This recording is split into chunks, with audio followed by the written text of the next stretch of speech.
Wala nang intro-intro siya si Rafi Tolpo. Galit sa masama, akala ko totoo. Pero pag nakita niya si Liza, takot din pala to. Hoy, di ba ikaw ang aming pambato? Huwag kang matakot, gamitin mo ang bunganga mo na walang sinasanto. Akala ko ba tagapagtanggol ka ng mga Pilipino? Bakit ngayon hindi ko na alam kung ikaw ay napaano? Tila nananahimik ka, takot ka mabawasan ang supporters mo, no? Alam mo, sir, hindi na mabilang ang kanilang pagkakamali. Bakit hindi ka man lang nagsasalita? Totoo ba na ikaw ay makapili? Sir Rafi, noon busis ka ng mga inaapi. Ngayon bigla ka na lang naging pipe. Huwag mong isipin kung ang makakalaban mo ay higante. Sapat na sa mga tao na malaman nila na ikaw ay tunay na kakampi. Kaysa umasa sila sa mga tulog na parang sa umaga di pa nakahigop ng kape. Kumilos ka na, mahal namin sa Senado. Maghihintay na lang ba tayo ng sweldo? Yung batas binaboy na at tinarantado. Kaya siguro naman you know what to do. Yung mga hindi pulis, bawal magsuot ng uniforme, nasa seksyon yan nakasaad. Kapag simpleng mamamayan ang gumawa niyan, kulong kaagad. Tapos kapag pulis, okay lang na lumabag. Wow, ang galing nyo, wala kayong katulad. Mga sir, hindi ko sinasabi na pagdating sa batas kayo ay magpapiling inyo.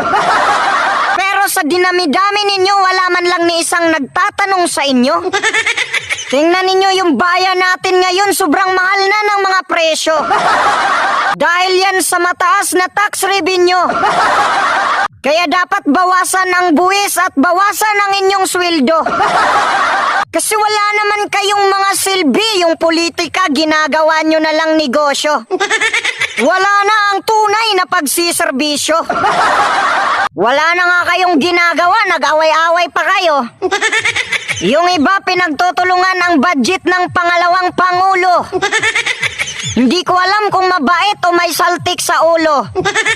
Kunting budget ni BP, panay kayo reklamo. Pero mabait naman kayo sa inyong amo. Ayaw bigyan ng budget si BP, tapos kapag walang proyekto, sasabihin ninyo, ay, walang kwentang tao.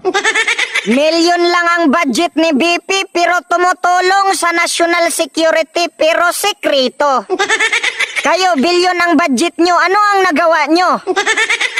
Tapos may mga vlogger pa, kung makapagsalita kay BP, parang mga walang mudo. Sobrang sakit magsalita, para ka talagang tinamaan ng judo. Nanghuhusga kahit hindi sigurado.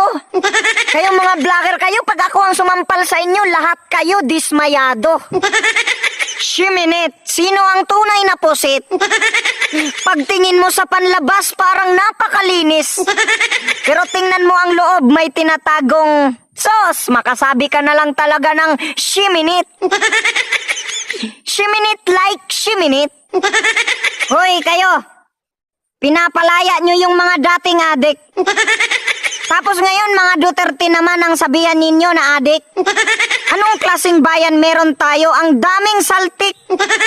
Ang dapat sa'yo yung picture mo tatanggalin sa damit. O tanggalin nyo yan sa damit. Ayan, walang kwentang unitim. Pagkatapos gamitin, kumakampi sa mga loko-loko. Ayan, tanggalin na yan. Tanggalin na yan sa damit, tanggalin yan. Walang kwentang unitim to. Pagkatapos tulungan, sasaksakin tayo sa likod. Ayan na, kumampi siya sa mga loko-loko. Mas nakikinig pa siya sa mga loko-loko kaysa sa tunay na kaibigan. Noong panahon ni Karina, yung flood control daw ay nasira dahil binangga ng barko. Ngayon naman, dahil kay Inting, bumagyo daw dahil sa hangin. Tos, yung utak nyo may hangin. Tapos sasabihin ng mga supporter nito, maka-China daw tayo.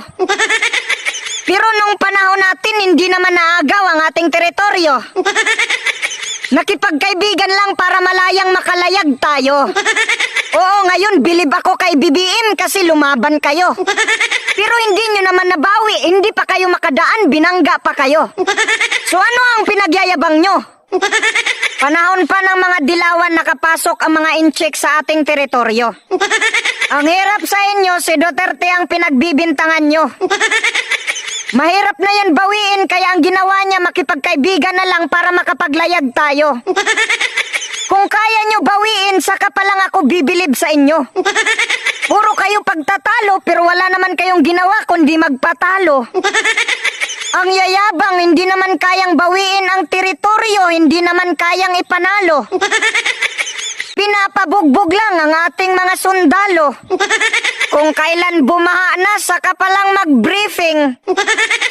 Tapos yung mga vlogger, pinuri pa si Kuting.